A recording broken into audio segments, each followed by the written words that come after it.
MZ과를 경영하는 나 사장은 시키는 일만 겨우 해오고 회사 일을 내일같이 고민하지 않는 대다수 직원들 때문에 한숨이 절로 난다.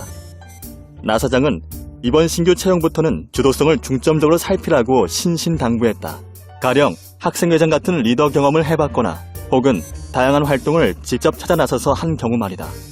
그래서인지 새로 뽑힌 직원들은 역시 뭔가 다른 듯 했다. 그런데 이게 웬일? 몇 개월이 지나자 그들은 이전에 있던 직원들과 별반 다르지 않은 모습을 보였다. 그들을 불러와 도대체 무엇이 문제인지 물어봤더니 시킨 일이 너무 많아서 알아서 할 수가 없다. 알아서 하라고 해놓고도 시도 때도 없이 간섭한다. 혹은 내 생각대로 했다가 결과가 나쁘면 그럴 줄 알았다고 야단치니 다시 시도할 엄두조차 안 난다. 라는 반응을 보인다. 대체 뭐가 문제일까?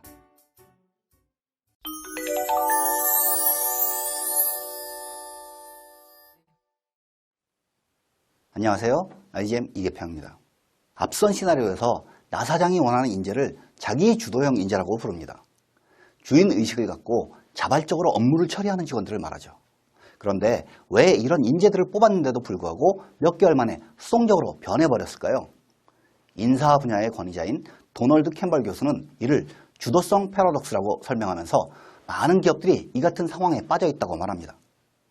조직이 주도적인 인재를 채용해놓고도 정작 이들이 적응할 수 없는 조직 문화를 갖고 있다는 것이지요.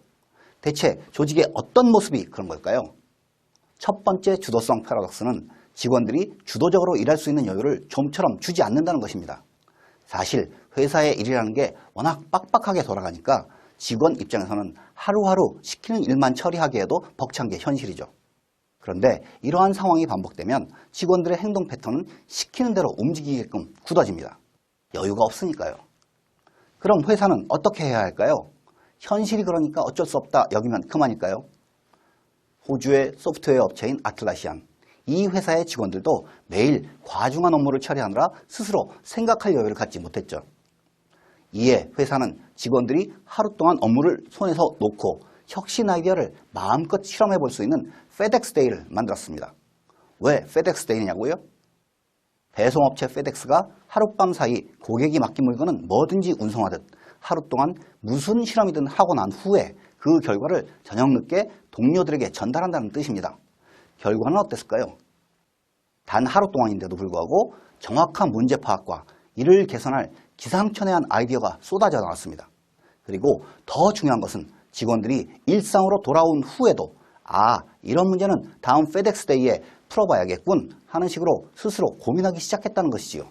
이 덕분에 직원들의 업무 생산성은 20%나 향상되었습니다.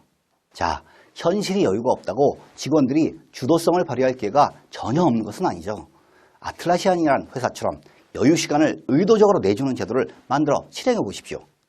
두 번째 주도성 패러독스는 주도적으로 일할 기회를 주고도 리더가 끊임없이 개입한다는 것입니다. 팀 성과에 조바심이 나는 리더는 자신도 모르는 사이에 이런 행동을 하게 됩니다.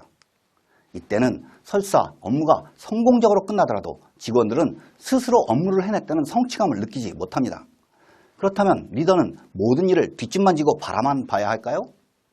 미국의 경제학자인 그랜트는 60여 개 피자 체인점을 대상으로 점장의 성향에 따라 점원들의 업무 생산량이 어떻게 변하는지 살펴봤습니다.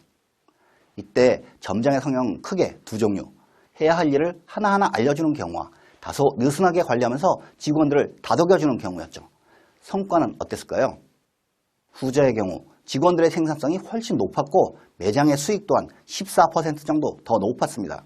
즉 리더가 해야 할 일은 개입이 아니라 동료와 후원이었던 것이죠. 세 번째 주도성 패러독스는 결과에 대해 책임을 묻는 것입니다. 직원들에게 주도적으로 이것저것 시도해보라고 해놓고 결과에 대한 책임까지 물린다면 어떨까요? 뒷감당이 무서워 제대로 시도조차 하지 못하겠죠. 그렇다면 리더는 어떻게 해야 할까요? 결과에 상관없이 시도 자체를 격려해야 합니다. 실제 2000년대 P&G의 부활을 이끌었던 전 CEO 레플리, 그는 P&G가 다시 성장하기 위해서는 직원들의 적극적인 실험 정신이 중요하다는 것을 깨달았습니다. 하지만 직원들은 회사 상황도 안 좋은데 괜한 짓 했다가 결과가 나쁘면 잘릴 수도 있어 라는 생각에 몸을 사리고 있었죠. 이에 그는 대책을 강구합니다. 바로 P&G 역사상 가장 크게 실패한 11개의 사례를 찾아내 회사가 이를 통해 얻은 교훈이 무엇인지 일일이 설명하면서 그 시도 자체를 높이 산 것이죠. 이런 과감한 시도가 지금 필요하다고 강조하면서 말이죠. 그 결과 직원들은 리더의 의도를 제대로 깨달을 수 있었고 주도적으로 이를 찾아 다양한 실험을 감행했습니다. P&G의 부활은 바로 여기서부터 출발했죠. 물론 말도 안 되는 실수로 일을 그르쳤다면 따끔하게 혼내는 것이 맞습니다. 그렇다고 이 때문에 직원들이 새로운 시도를 못하게 된다면 구더기가 무서워 장을 못 담그는 꼴이 되죠. 자, 정리하겠습니다. 창조 시대에는 자기 주도적인 인재가 회사를 먹여 살린다고 합니다.